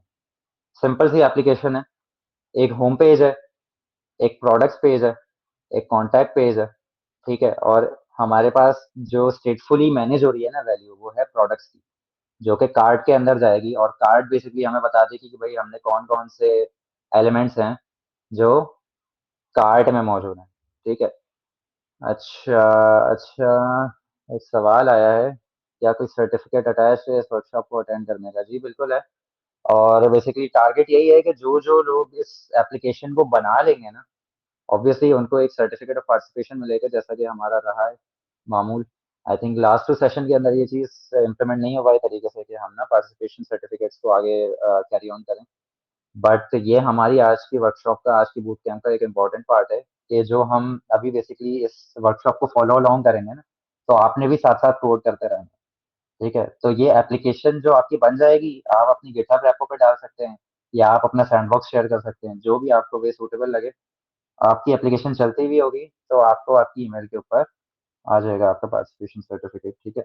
और अगेन इसका मकसद यही है कि भाई आप लोग साथ साथ फॉलो अलोंग करें, आपके लिए भी अच्छा है, हमारे लिए भी अच्छा है कि एंगेजमेंट थोड़ी सी बनी रहेगी यहाँ पे, ठीक है। अच्छा, तो ये एप्लीकेशन हमें बनानी है, ठीक है। अब मैंने क्या किया है कि बेसिकली ये सैंडबॉक्स के अंदर ना मैंने कुछ डम्ब कंपोनेंट्स रेडी करके रखे हुए हैं। डम्ब कंपोनेंट से क्या मुराद है भाई? डम्ब कंपोनेंट से मुराद ये है कि बेसिकली मैंने इनके अंदर ना कुछ कह लें ऐसे कंपोनेंट्स रख दिए हैं जिनकी कोई स्टेट मैनेजमेंट नहीं हुई हुई। सिर्फ मैंने उनकी स्टाइलिंग करके रखी हुई है। बिकॉज स्टाइलिंग ऑब्वियसली वर्कशॉप के अंदर करना फीजिबल बिल्कुल भी नहीं होता। लाइक इतना सारा सीएसएस कोड लिखना ना बिल्कुल भी फीजिबल नहीं होता। तो ये मैंने थोड़े से रेडी करके रखे हैं। ठीक है, हमारा गोल यहाँ पे यही होगा कि इन डम्ब कंपोनेंट्स जो है ना, इन डम्ब कंपोनेंट्स की हम इंटीग्रेशन करें। ठीक है, राउटिंग करें और सबसे इम्पोर्टेंटली स्टेट मैनेजमेंट करें। ठीक है, अब आप लोग फॉलो अलोंग किस तरीके से कर सकते हैं इस वर्कशॉप को? दो तरीके हैं। ठीक है, एक चीज तो ये है कि आप लोग गिटहब पे चाहें तो रेपो को क्लोन कर सकते हैं। ठीक है, मैं जरा लिंक शेयर कर देता हूँ। अगर आपके पास नोड जो है वो लोकली इंस्टॉल्ड है, ठीक है, एनपीएम वगैरह चल रहा है और वीएस कोड चल रहा है, आप चाह रहे हैं कि भाई मैं सैंडबॉक्स का एनवायरनमेंट नहीं फॉलो वॉलो करूंगा, मैं अपने तरीके से करूंगा, तो आप ये रेपो को क्लोन कर सकते हैं अपने पास। ठीक है, इसके अंदर अब हम करेंगे क्या? बेसिकली इसके अंदर हम स्टेट मैनेजमेंट करेंगे और वही डम कंपोनेंट्स की इंटीग्रेशन करेंगे, राउटिंग करेंगे। ये तो तरीका है अगर आपके पास सेटअप है एनपीएम और वीएस कोड वगैरह सारा ना अपने लोकल एनवायरनमेंट पे। लेकिन अगर नहीं है तो फिर आप इस पे आ सकते हैं, सैंडबॉक्स के ऊपर जो लिंक शेयर की गई है। ठीक है, आप फॉलो अलोंग आप किस तरीके से करेंगे? अच्छा, हो सकता है कि भाई जो चीज मैं कोड कर रहा हूँ यहाँ पर वो हो सकता है कि शायद आपसे स्किप हो जाए या मतलब नहीं हो पाए, तो कोई मसले वाली बात नहीं है।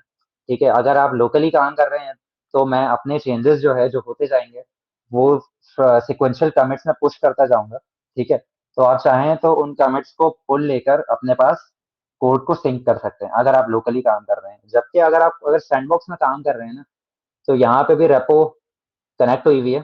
ठीक है, होगा ये कि बेसिकली ये ऊपर जो ये ड्रॉप डाउन है ना सैंडबॉक्स के अंदर, जो जो सैंडबॉक्स को यूज करेंगे ना वो लाजमी इस चीज को देख रहे हैं। ठीक है, तो जरा इसको रिलोड भी कर लेते हैं पहले।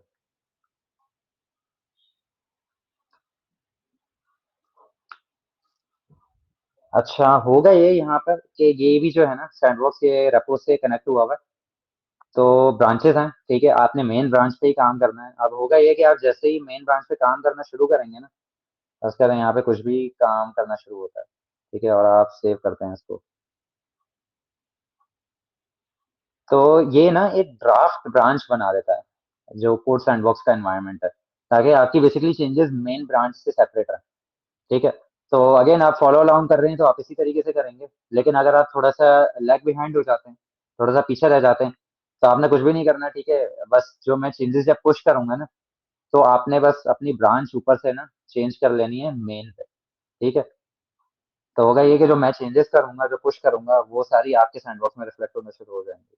अगर आप फॉलो अलाउंग कर सकें तो like that's the ideal situation, मतलब आप कर रहे हैं तो बिल्कुल बेस्ट है। अब आपने यहाँ पे क्या करना है?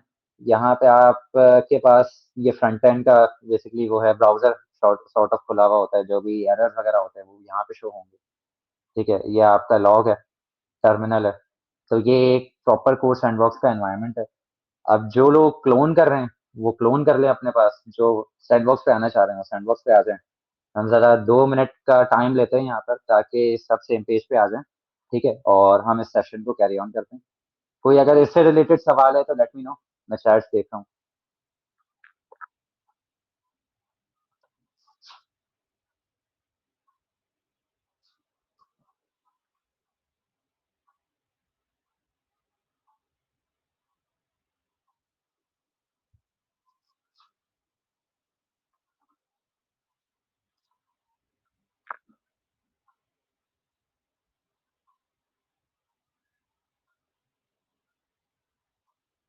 Okay, all good. ठीक है, सैंडबॉक्स ओपन हो रहा है, जो लोग सैंडबॉक्स को इस्तेमाल करना चाह रहे हैं।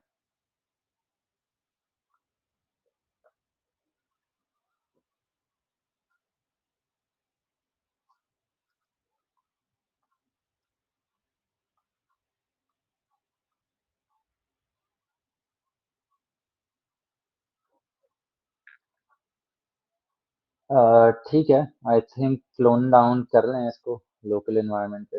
जरा हाँ, 2 मिनट का और टाइम ले लेते हैं।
अच्छा, मुझे एटलीस्ट कोई कंफर्मेशन कर दे कि चैट के अंदर ये सैंडबॉक्स ओपन हो रहा है आप लोगों के पास।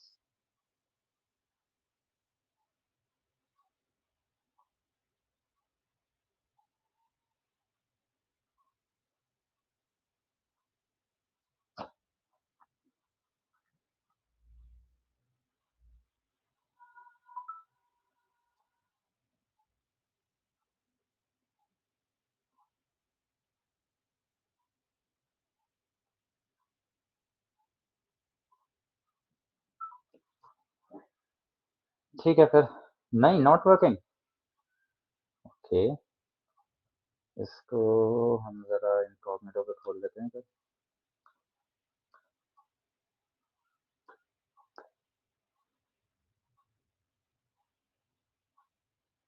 Okay. Hmm. Okay okay okay, got it.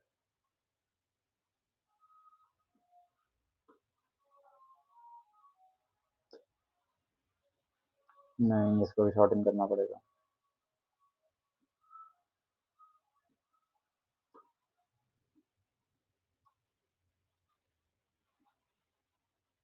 अच्छा, मैं एक न्यू यूआरएल भेज रहा हूँ, ज़रा आप इस पे ज्वाइन करके देखें।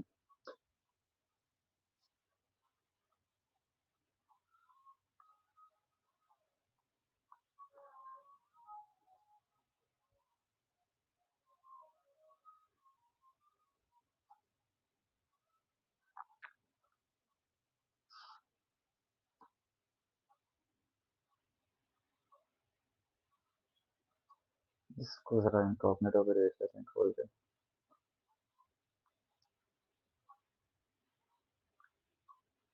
ठीक है, हाँ, आई थिंक आप ज्वाइन हो रहे हैं आप लोग।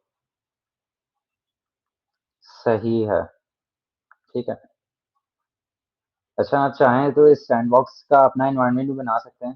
ठीक है, साइन अप करके। और जिस तरीके से रेपो की लिंक मैंने दी हुई है ना, आप इस रेपो को भी डायरेक्टली अपने एनवायरनमेंट में क्लोन कर सकते हैं अगर चाहें तो। अदरवाइज ये सैंडबॉक्स ऑप्शन है आप लोगों के पास, फॉलो अलाउंग करते रहें। सही है। ओके। अब हम आ जाते हैं हमारे मेन एप्लीकेशन पे कि हम बना क्या रहे हैं आज। ठीक है। हम्म। अच्छा, जैसा हमने डिस्कस किया कि भाई हमारी एप्लीकेशन करंटली ना एक डम सिचुएशन में मौजूद है। हमें बनाना क्या है बेसिकली, हमें बनाना ये है। ठीक है। 3 पेजेज़ हैं यहाँ पर इम्पोर्टेंट। एक लैंडिंग पेज है, हमारा होम पेज है, एक प्रोडक्ट्स का पेज है जहाँ पर हमारी एपीआई से सारा ये डेटा लिस्ट हो रहा है। ठीक है। और एक हमारे पास कॉन्टैक्ट का पेज है सिंपल, जिस पे लिंक्स अटैच्ड हैं। ठीक है। इसको for a point of reference में शेयर कर देता हूँ, बट इसको देखना लाज़मी नहीं है, because again at the end of this session ये आपके पास अपनी वेबसाइट मौजूद होगी। ठीक है। सो हाँ, अब हमें ये पता चल गया कि भाई हमारे पास 3 इंपॉर्टेंट पेजेस हैं। लैंडिंग पेज है, प्रोडक्ट्स का पेज है और कॉन्टैक्ट का पेज है। और साथ ही एक बहुत इंपॉर्टेंट कंपोनेंट जो हमारी वेबसाइट का है वो है कार्ड। ठीक है। इस कार्ड के अंदर हमारे पास ये स्टेटफुल फंक्शनैलिटी मौजूद है कि आप कार्ड में मौजूद एलिमेंट्स को बढ़ा सकते हैं, घटा सकते हैं। ठीक है। और ये चेकआउट पे आप डायरेक्ट जाके क्लोज कर सकते हैं इसे। ठीक है। अब हम ये काम अब इम्प्लीमेंट करना शुरू करते हैं। पहले तो हम ज़रा देख लेते हैं हमारे पास कंपोनेंट्स क्या-क्या मौजूद हैं। ठीक है। कंपोनेंट्स में हमारे पास कार्ट का हमने कंपोनेंट एक रेडी करके रखा हुआ है। ठीक है। ये कार्ट बेसिकली हमारी मेन शॉपिंग कार्ट है। ये वाला कंपोनेंट पूरा जो है ये कार्ट का कंपोनेंट है। ठीक है। और ये कार्ट आइटम्स का कंपोनेंट है। ठीक है। तो ये 2 कंपोनेंट्स हमने रेडी किए हुए हैं। ठीक है। इनकी इंटीग्रेशन हमें अब करनी होगी। इसके साथ-साथ हमने प्रोडक्ट्स के कंपोनेंट रेडी किए हुए हैं। प्रोडक्ट कार्ड जो है बेसिकली जो हमारा ये वाला कंपोनेंट आ रहा है, जिसमें हर प्रोडक्ट शो हो रहा है, ये प्रोडक्ट कार्ड का कंपोनेंट है। ठीक है। तो ये कंपोनेंट हमने रेडी करके रख लिया। और इसके अलावा हमने कुछ बटन्स रेडी किए हुए हैं, हेडर फुटर रेडी किया हुआ है। और मेन डॉट जेएस की हमने फाइल बनाई हुई है। अच्छा, मेन डॉट जेएस जो है ना वो हमारा एंट्री पॉइंट होगा करंट एप्लीकेशन के अंदर। ठीक है। तो फर्स्ट थिंग्स फर्स्ट, हम जरा यहाँ पे राउटिंग कर लेते हैं हमारी एप्लीकेशन की कि किस तरीके से हम आगे बढ़ेंगे। राउट्स। ठीक है।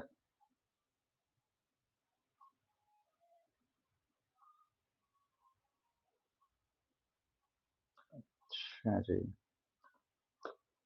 ठीक है। और राउट्स के अंदर हम एक राउट का कंपोनेंट बनाते हैं, जिसमें हम बता रहे होते हैं कि हमारे पास इस एप्लीकेशन के अंदर किस पाथ पे कौन-कौन से कंपोनेंट्स एक्सेसिबल होंगे।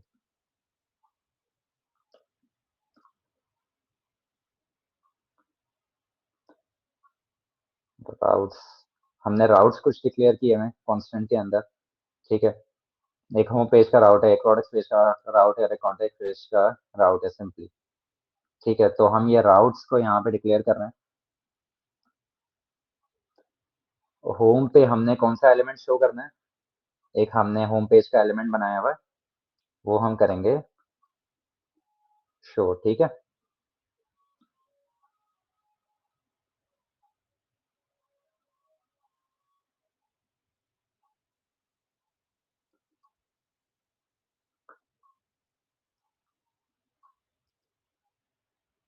हम्म, ठीक है। हमारा मेन जो होम पेज है, जो हमारे पास पेजेस की डायरेक्टरी में मौजूद है, वो हम यहाँ पे शो करेंगे, ठीक है। और होम पेज के अंदर हमारे पास क्या मौजूद होगा,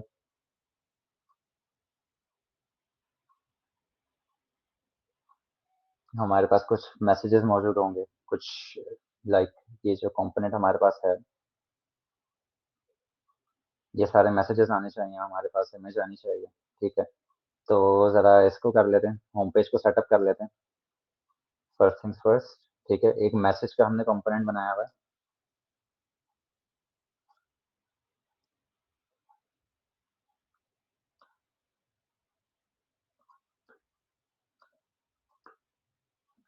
ठीक है। मैसेज के कंपोनेंट के अंदर हमने एक स्मॉल मैसेज का बनाया हुआ है,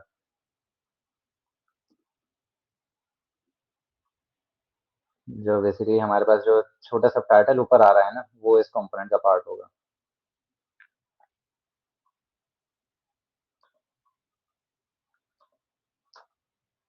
अच्छा, स्मॉल मैसेज में हम बना देते हैं कुछ भी, ऑनलाइन स्टोर और जीडीएससी वेबसाइट, ठीक है। जीडीएससी वर्कशॉप, आशा वर्कशॉप, ठीक है। एक हमारे पास स्मॉल मैसेज आ गया, एक बिग मैसेज का हमारे पास कंपोनेंट है,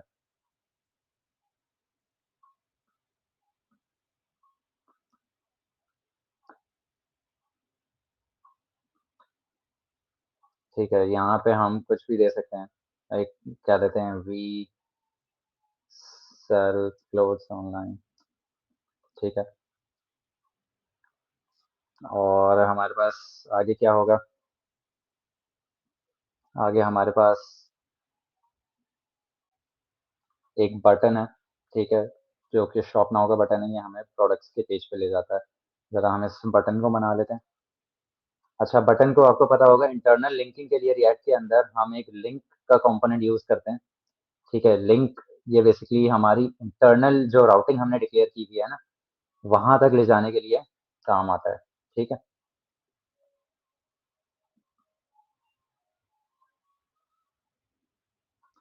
हमें प्रोडक्ट्स पेज पे लेकर जाना है,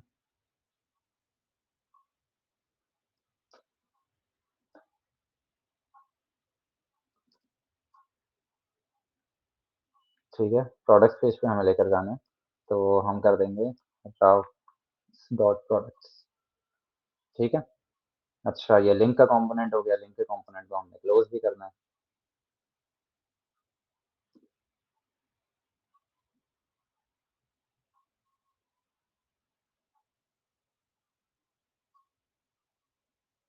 अच्छा, ठीक है। अब लिंक के कंपोनेंट के अंदर हमें कुछ कंपोनेंट देना पड़ेगा, जो कि बेसिकली हमारा बटन है,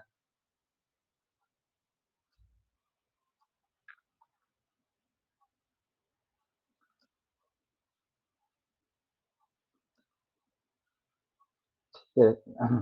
ये आ गया। और इसके अलावा हमें क्या करना है, हाँ, ये मैसेजेस भी जाएंगे अभी सारे,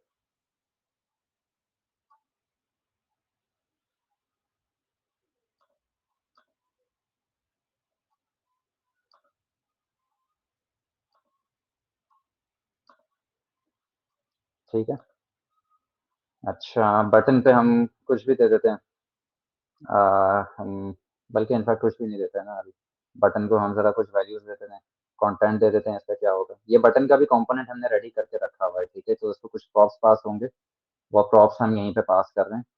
you don't need to remember it, ठीक है? आप सिर्फ फॉलो अलोंग कर लें, दैट्स इनफ। कोई वो हार्ड एंड फास्ट नहीं है यहाँ पे, ठीक है?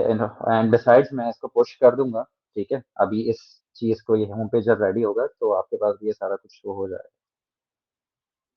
ठीक है? कंटेंट हम इसको दे देते हैं कुछ शॉप नाउ ही लिख देते हैं। और हमारे पास साइज इसका है, वो हम बेक कर देते हैं, ठीक है? शेप हम इसका राउंड कर देते हैं।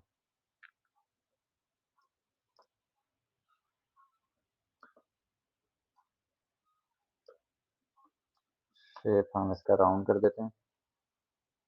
कलर हम इसका डार्क कर देते हैं। अच्छा, ये ना इंटेलिजेंस के थ्रू भी वैसे आ रहे होंगे, तो अगर रिमेंबर करने की ज़रूरत नहीं है, आप बस लिखेंगे भी ना, इंटेलिजेंस के थ्रू आ जाएगा। अच्छा, कलर आ गया, फिर हमने एक एनिमेशन का प्रॉप दिया हुआ है। एनिमेशन हमने हम स्केलिंग की एनिमेशन डालेंगे, ठीक है? अच्छा, फिर इसके बाद हमारे पास क्या रह गया? हमने एक इमेज भी शो करनी है, ठीक है? तो एक इमेज का भी कंपोनेंट रेडी है।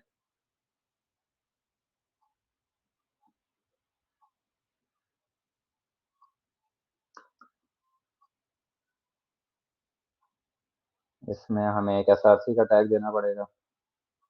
एसआरसी के अंदर हम किसका टैग देंगे? एक होम पेज इमेज का। और इसमें ऑल्ट हम कुछ भी दे सकते हैं, टेक्स्ट स्टोर हम दे देते हैं, ठीक है? ये हमारे पास हो गया हमारा लैंडिंग पेज रेडी, ठीक है? अब मैं कहाँ करता हूँ, इस लैंडिंग पेज को ज़रा ऐड करके मैं पुश कर देता हूँ, ताकि आप लोगों के पास भी ये चीज़ें शो हो जाएँ।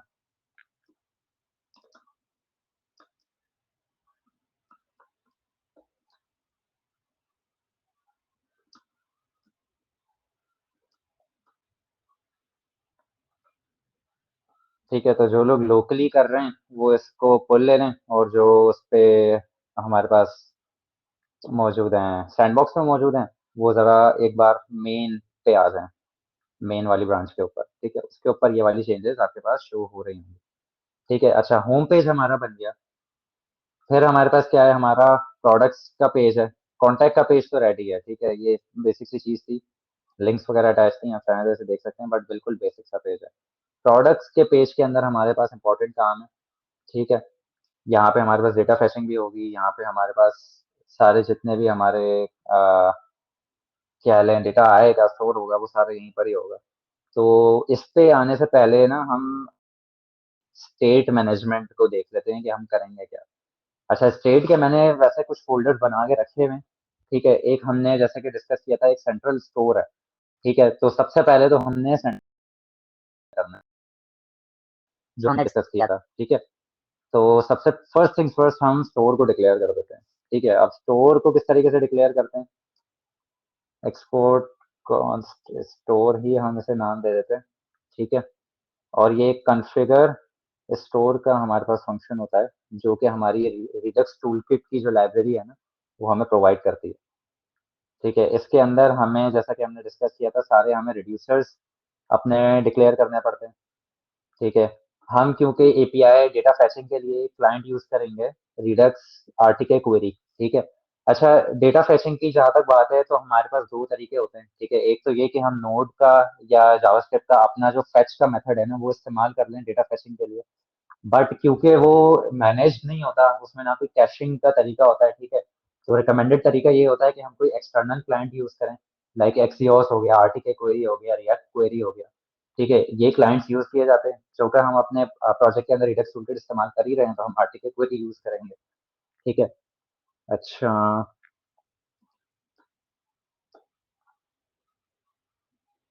एपीआई के सारे रिड्यूसर जो भी होते हैं, वो एपीआई डॉट रिड्यूसर के अंदर आ जाते हैं।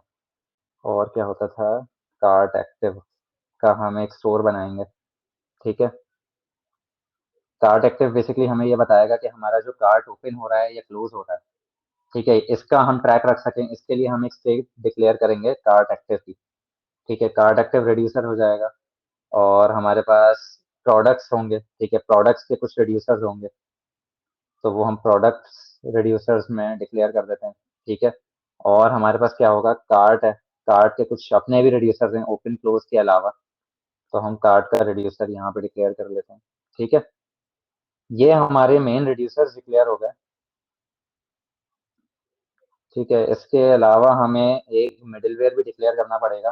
बेसिकली मिडलवेयर जो है ना, वो हमारे स्टोर के और इसके रिड्यूसर्स के दरमियान सेट करता है। ठीक है, और इसका मकसद ये होता है कि जो भी स्टेट को अपडेट करने से पहले कुछ चेंजेस करने हैं या उसके दरमियान कुछ चेंजेस करने हैं ना, तो मिडलवेयर उन्हें हैंडल करे। ठीक है, एक नॉर्मल डेफिनेशन है मिडलवेयर की, समझें, वही इस्तेमाल होती है यहाँ पे। अच्छा, ठीक है। और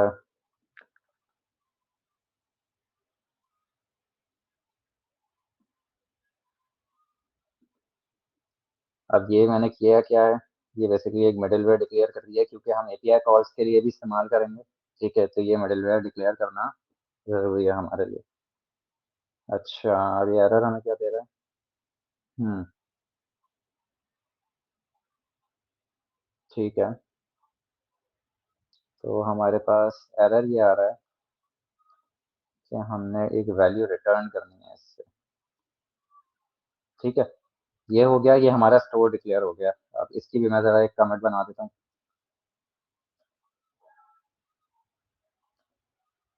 डिक्लेयर्ड स्टोर। ठीक है, अराउंड 20 मिनट्स और लगेंगे गाइस इस प्रोजेक्ट को कंप्लीट होने में। ठीक है, बिकॉज हमारा लाइक मोस्ट ऑफ द काम ना अब हो चुका है कि हमने स्टोर डिक्लेयर कर दिया है, बस अब हमें सिर्फ रिड्यूसर्स डिक्लेयर करने हैं जिसके थ्रू हम स्टेट को मॉडिफाई कर सकेंगे। ठीक है, अच्छा, एपीआई का जो काम है ना, जो आरटीके क्वेरी का है, वो इस तरीके से हो जाता है कि हम एक बेस यूआरएल प्रोवाइड करते हैं। इस बेस यूआरएल के थ्रू ना हम बोलते हैं आरटीके को कि भाई एक हुक बना के दे दो, और ये हुक हमें रिटर्न करता है, और इस हुक को यूटिलाइज करते हुए ना हम अपने इसके अंदर, प्रोजेक्ट के अंदर एपीआई कॉल्स कर सकते हैं।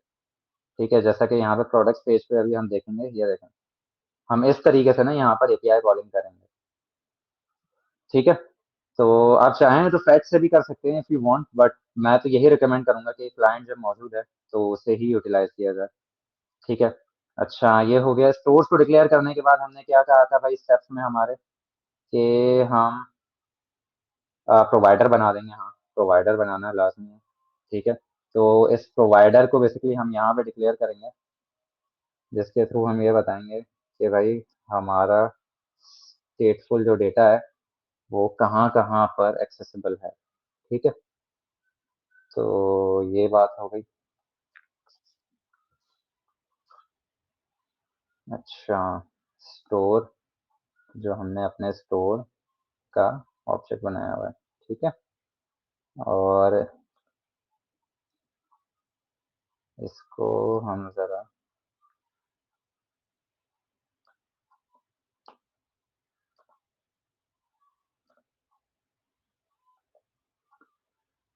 बल्कि इनफैक्ट इसको यहाँ पे डिक्लेयर करना ज़रूरी भी नहीं है, हम इसको ऐप डॉट जेएस की फाइल में कर सकते हैं। इंडेक्स डॉट जेएस से। ठीक है, हाँ, तो हम यहाँ पे डिक्लेयर कर सकते हैं ना, ऐप डॉट जेएस में हम क्यों करें, हमें ग्लोबल लेवल पे करना है, तो हम ग्लोबल लेवल पे कर देते हैं। ठीक है, ग्लोबल स्टाइल के अंदर जहाँ पे हमारा ऐप का कंपोनेंट आ रहा है ना, हम यहाँ पे प्रोवाइडर बना देते हैं। ठीक है, और प्रोवाइडर का कंपोनेंट हम कंप्लीट कर देते हैं।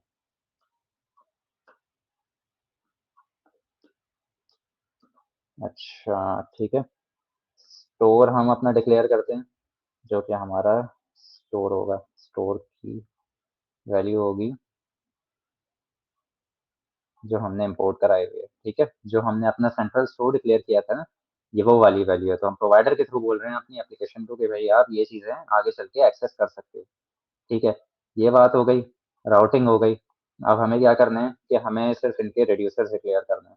ठीक है, अच्छा, रिड्यूसर्स डिक्लेयर करने हैं। चलें रिड्यूसर्स को डिक्लेयर करना स्टार्ट करते हैं। Let's, I code along. ठीक है, तो आसान तो ज़रा हम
अच्छा, कार्ड का क्योंकि अभी हमारे पास टाइम थोड़ा-सा कम है, ठीक है? तो हम रिड्यूसर्स को देख लेते हैं कि किस तरीके से बनाते हैं।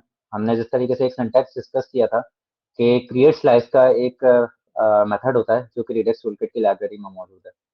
ये एक यूनिक नेम लेता है, ठीक है? यानी ये हमारी पूरी एप्लीकेशन के अंदर कार्ड नाम की कोई और स्टेट नहीं मौजूद होनी चाहिए, ठीक है? एक इनिशियल स्टेट लेता है और रिड्यूसर्स लेता है। रिड्यूसर्स क्या है? बेसिकली वो फंक्शन है जो स्टेट को मॉडिफाई कर सकते हैं। और जैसा कि हमने डिस्कस किया था कि रिड्यूसर फंक्शन सिर्फ दो चीजें इनपुट लेता है, एक करंट स्टेट और एक एक्शन विथ इट्स पेलोड, ठीक है? और करता क्या है कि कुछ लॉजिक लिखता है जिसके थ्रू वो इस स्टेट को ना मॉडिफाई कर देता है, ठीक है? तो इस स्टेट को सिर्फ ये रिड्यूसर्स मॉडिफाई कर सकते हैं और कोई नहीं कर सकता। और इनफैक्ट यही रीजन है कि हमें एक्शंस डिस्पैच करने पड़ते हैं रिड्यूसर्स पे ताकि हमारी स्टेट चेंज हो, ठीक है? तो वही सिंटैक्स है, एक्शंस कुछ होते हैं डिस्पैच और वो चेंज कर देते हैं। हमारे पास जो कार्ड के अंदर मेन ऑपरेशन है वो ऐड टू कार्ड का ऑपरेशन है, इंक्रीमेंट क्वांटिटी का है, डिक्रीमेंट क्वांटिटी का है और रिमूव आइटम का है। अच्छा, ये है क्या? इसका हम जरा डेमो भी एक देख लेते हैं कि कार्ड के अंदर हमारे पास क्वांटिटी इंक्रीज हो रही है, क्वांटिटी डिक्रीज हो रही है, ठीक है? और हम यहाँ पर अब जब प्रोडक्ट्स में आएंगे तो यहाँ पर ऐड टू कार्ट का भी वो फंक्शन इस्तेमाल करेंगे ताकि हमारी कार्ट के अंदर ये प्रोडक्ट ऐड हो जाए आकर, ठीक है? अच्छा, ये चीज हो गई। तो अब इसी सिंटैक्स को फॉलो करते हुए ना अब जरा हम अपनी कार्ट एक्टिव का रिड्यूसर बना लेते हैं, ठीक है? मैंने कोड पुश कर दिया है, ठीक है? तो जो लोग फॉलो कर रहे हैं वो जरा पुल ले लें या अपने पास इसको चेंज कर लें, ठीक है? ब्रांच को। अच्छा, अब यहाँ पर क्योंकि हमारे पास कार्ट एक्टिव पे अगर हम आ गए तो हम इसका नाम रख देते हैं कार्ट एक्टिव स्लाइस, ठीक है? एक स्लाइस बनाते हैं इसका नाम हम रख देते हैं कार्ट एक्टिव, इस स्टेट का। इसकी इनिशियल स्टेट को हम कर देते हैं फॉल्स कर देते हैं हम, क्योंकि हमारा इनिशियली जो है कार्ट वो बंद है। ठीक है, ये कार्ट एक्टिव की जो स्टेट है ना, बेसिकली ये कंट्रोल कर रही है कि हमारे पास ये जो है ना कार्ट, ये ओपन है या क्लोज है।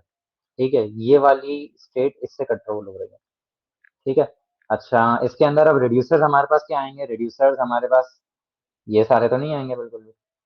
ठीक है, हमारे पास रिड्यूसर्स आएंगे, एक कार्ट ओपन का आएगा, ठीक है, और एक कार्ट क्लोज का आएगा। कार्ट ओपन आएगा, और जो कि हमारे पास करंट स्टेट ले लेगा एक इनिशियल स्टेट। इनिशियल स्टेट को ना हम बाहर रख देते हैं कॉन्स्ट में। Initial state is equal to false. ठीक है, और इस इनिशियल स्टेट को हम यहाँ पे पास कर देते हैं एज अ पैरामीटर। ठीक है, और करंट स्टेट ली इसने, और साथ में क्या लिया? एक एक्शन लिया। एक्शन लेगा और क्या करेगा कि ये स्टेट को ओपन कर देगा, यानी ट्रू कर देगा। ठीक है, और सिमिलरली अगर हम कार्ड क्लोज की बात करें तो वो क्या करेगा? स्टेट को फॉल्स कर देगा। ठीक है, ये हमारा हो गया कार्ट एक्टिव के रिड्यूसर्स बन गए। ठीक है, कार्ट एक्टिव रिड्यूसर हम नाम रख देते हैं इसका, जो कि एक्सपोर्ट हो रहा है इस फाइल से। Cart active slice. ठीक है, और इसके थ्रू हमें एक्शंस कौन कौन से मिलेंगे, वो अगर हम यहाँ पे टाइप करेंगे तो खुद भी आते जाएंगे। कार्ट ओपन के हमारे पास आ जाएगा एक कार्ट एक्टिव स्लाइस। ठीक है, एक कार्ट ओपन का हमारे पास है और एक कार्ट क्लोज का हमारे पास है।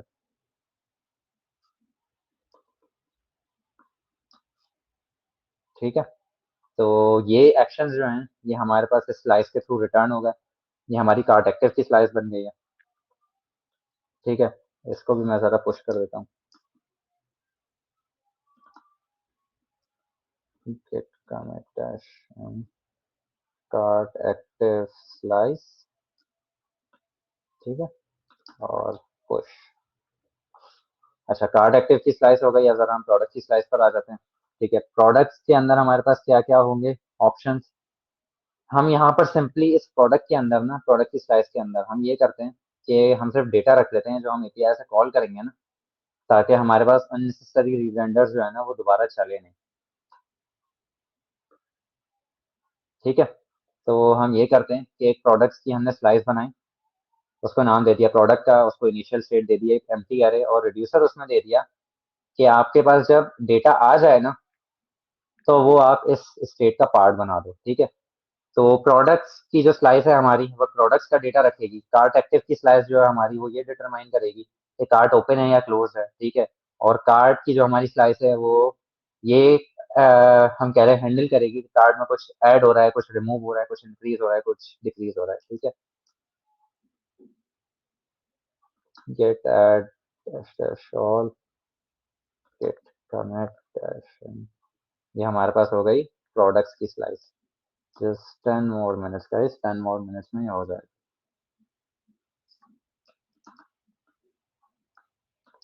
Gate push. ठीक है, अच्छा ये हमारी हो गई, प्रोडक्ट्स की स्लाइस हो गई। और अब हमें क्या करना है? अब इन स्लाइसेस को बेसिकली हमें अपने फ्रंट एंड में इंटीग्रेट करना है। ठीक है, जो हमने ये पेजेस बनाए हुए हैं डम पेजेस, अब इनके अंदर इंटीग्रेट करना शुरू करते हैं। तो सबसे पहले प्रोडक्ट्स पे आ जाते हैं। प्रोडक्ट्स के अंदर हमें प्रोडक्ट कार्ड के अंदर डेटा शो करना है। ठीक है, तो यहाँ पे हमारे पास,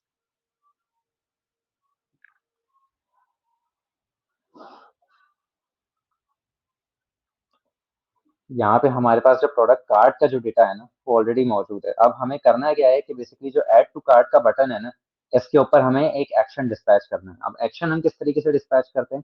एक यूज डिस्पैच का हुक होता है, वो हमें डिस्पैच का ऑब्जेक्ट रिटर्न करता है, इस डिस्पैच के कॉल बैक रिटर्न करता है। इस डिस्पैच के कॉल बैक के अंदर ना हमें ये reducer function with the action pass करना होता है। हमें क्या करना होता है? डिस्पैच कॉल बैक के अंदर reducer function with an action pass करना होता है। ठीक है, तो इससे होता ये है कि हम अपनी एप्लीकेशन में कहीं भी इस ग्लोबल स्टेट को इन रिड्यूसर और एक्शन के थ्रू मॉडिफाई कर सकते हैं।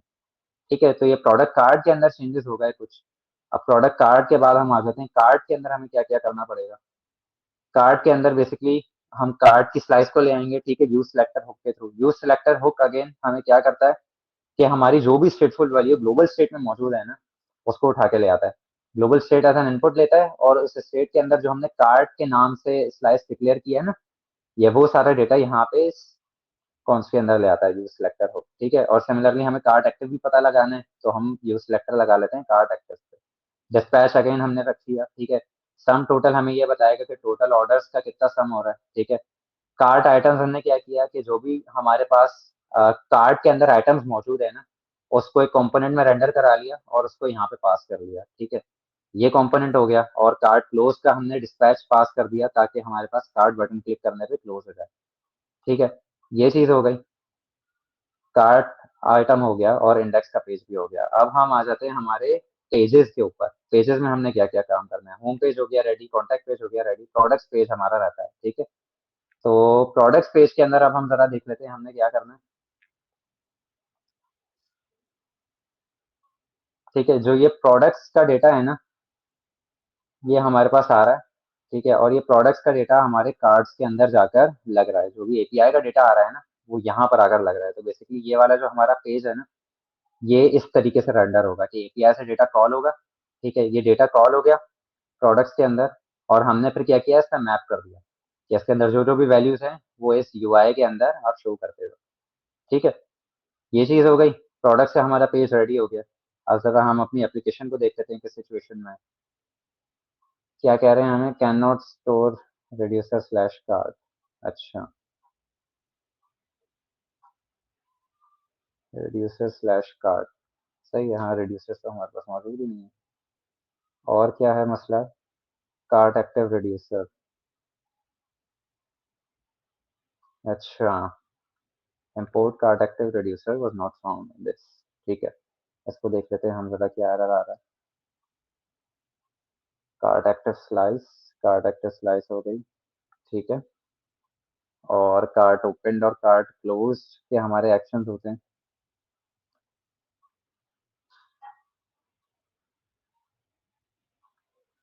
कार्ड एक्टिव है इन सच केसेस।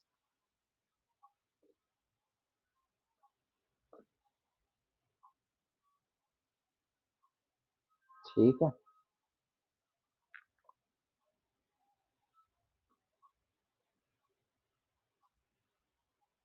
ठीक है। ये हमारे पास इस सिचुएशन में आ गया। अब हमें क्या दे रहा है? Cart reducer is not defined. Store और जेएस में हम आ जाते हैं। कार्ट रिड्यूसर हमारे पास नहीं है बिकॉज़ हमने वहाँ पे इसको एज़ अ कार्ट रिड्यूसर किया हुआ है एक्सपोर्ट। ठीक है, ये चीज़ हो गई। अब हमारी एप्लीकेशन इंशाल्लाह एक वर्किंग सिचुएशन में होनी चाहिए। ठीक है, अब ज़रा हम देख लेते हैं हमारे हेडर के अंदर लग रहा है कुछ चीज़ें मिसिंग हैं।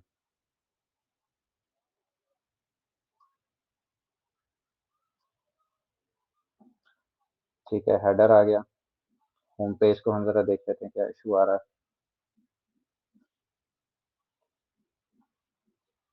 हुँ,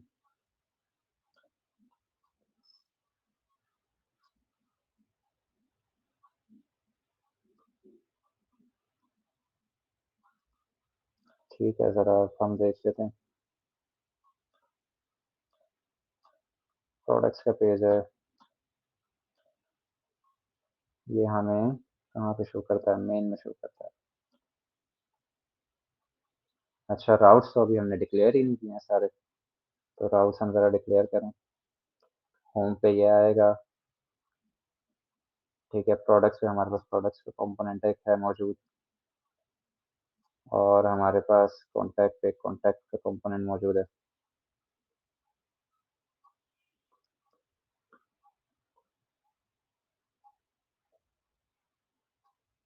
ठीक है, ये चीज़ हो गई। हाँ, अब चीज़ हमारे पास एक वर्किंग प्रोडक्ट हमारे पास चल रही है, ठीक है। प्रोडक्ट्स हम आ जाते हैं, एपीआई के थ्रू डेटा आ रहा है, कार्ट में हम ऐड कर रहे हैं, कार्ट के अंदर ऐड हो रहा है, कार्ट के ऑपरेशन हमारे पास नहीं चल रहे, ये ज़रा हम देख लेते हैं क्यों नहीं चल रहे। कार्ट आइटम डॉट जेएस में हम है ना, हाँ, तो इसके अंदर भी हमने कुछ फॉर्मेट टाइटल ये वाली चीज़ें की हैं, एक्शन डिस्पैच किए हैं, इंक्रीमेंट और डिक्रीमेंट के, ठीक है? तो इसके थ्रू हमारे पास ये वाली लॉजिक चल रही है, ठीक है? तो ये हमारी एप्लीकेशन वर्किंग सिचुएशन में आ रही है, ठीक है? चीज़ें ऐड हो रही हैं, रिमूव हो रही है, प्रॉपर स्टेट मैनेजमेंट हो रही है through reducers, actions and slices, ठीक है? ये हमारी एप्लीकेशन कंप्लीट हो गई है।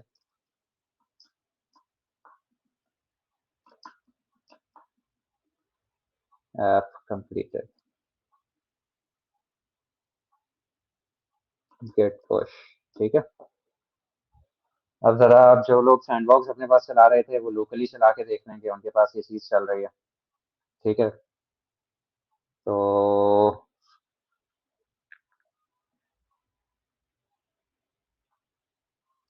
मैं ज़रा अपने पास ही चला के देख लेता हूँ सैंडबॉक्स पे।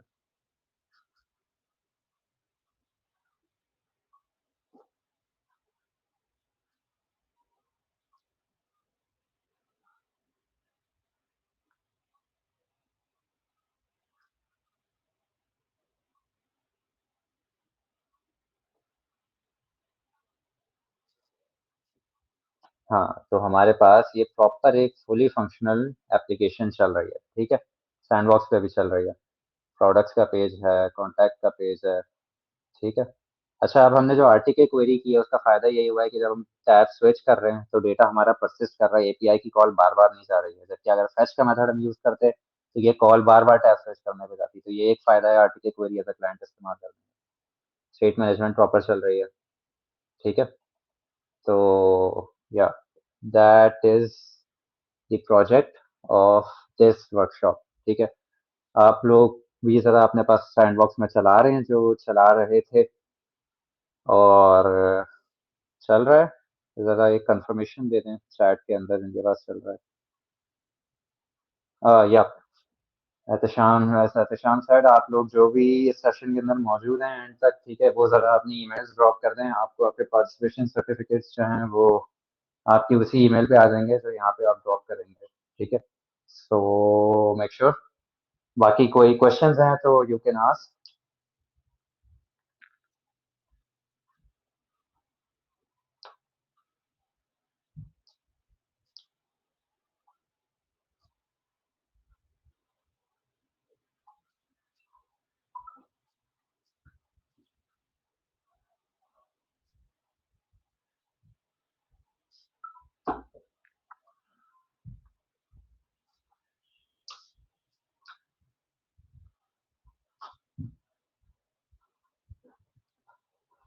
ठीक है, ऑल गुड। सबने अपनी ईमेल्स ड्रॉप कर दी हैं? या आई नो यार, इट्स टू फास्ट, क्या कर सकते हैं? हैंड्स ऑन प्रोजेक्ट के अंदर तो इसी तरीके से ही होता है थोड़ा सा। और ऑब्वियसली ये थोड़ा ना हम ड्रैग ऑन कर सकते थे, बट यू कैन सी ना कि लोग ज़्यादा टिकते भी नहीं है। अभी देखिए अटेंडी, अगर हम हैंड्स ऑन अभी इसको बिल्कुल लाइन बाय लाइन लेके चलते हैं ना, तो ये अराउंड 2 आवर्स का तो सिर्फ ये प्रोजेक्ट है, ठीक है? तो ये चीज़ें होती हैं। आई ट्राइड कि हम ना थोड़ी सी सीएसएस को पहले से करके रखने की कोशिश करें, but still the code is a bit too much. So या बट ये चीज़ें थोड़ी प्रैक्टिस के साथ अच्छी हो जाती हैं, so that's not a problem.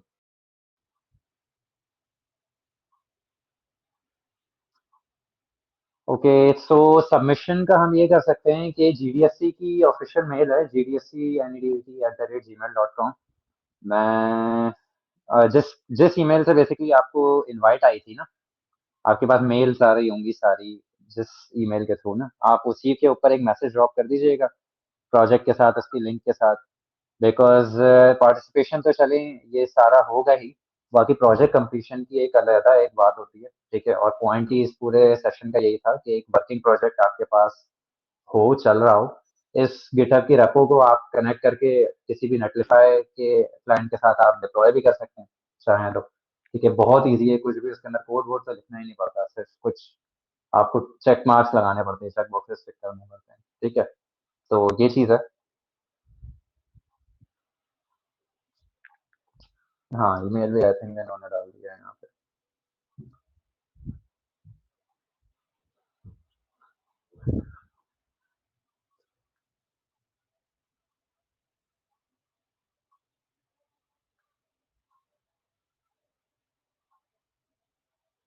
ठीक है, कोई Q&A है तो आप सवाल कर सकते हैं।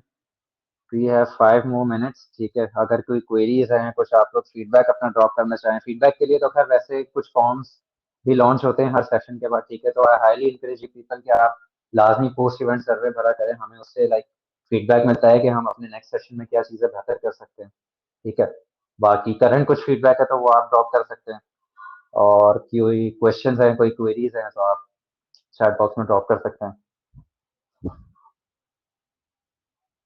या श्योर, यू कैन लीव।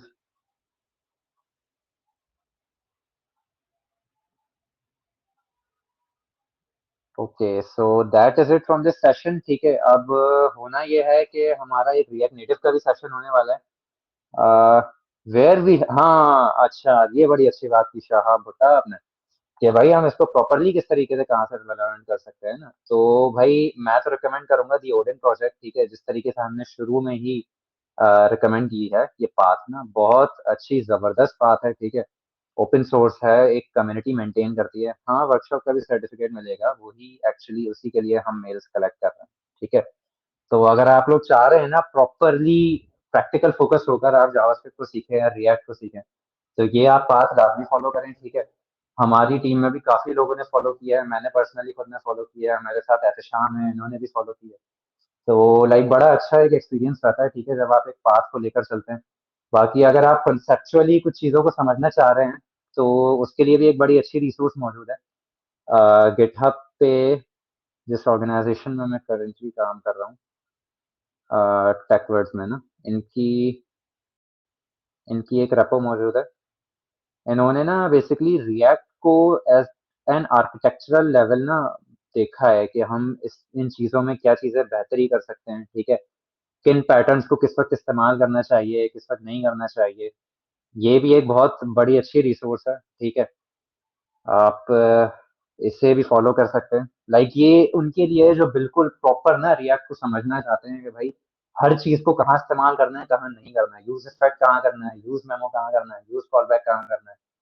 तो ये एक बहुत अच्छी रिसोर्स है। बाकी ओडन प्रोजेक्ट तो लाइक बहुत आउटस्टैंडिंग है। ठीक है, मैं तो रिकमेंड करूंगा लाजमी आप उसे करें। तो ये चीज है। बाकी एनी क्वेश्चंस तो you can ask again.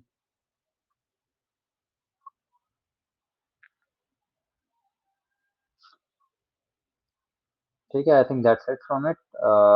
Wish you best of luck. ठीक है, आप इसको इन पार्ट से एक्सप्लोर कर सकते हैं। बाकी make sure to join us in our next session, जो नेक्स्ट वीक होता है या ऑन साइट होता है, जिस तरीके से भी होता है रिएक्ट नेटिव का, विल लेट यू नो। ठीक है, so but make sure to join us. ठीक है, thank you very much for being here. अल्लाह हाफिज।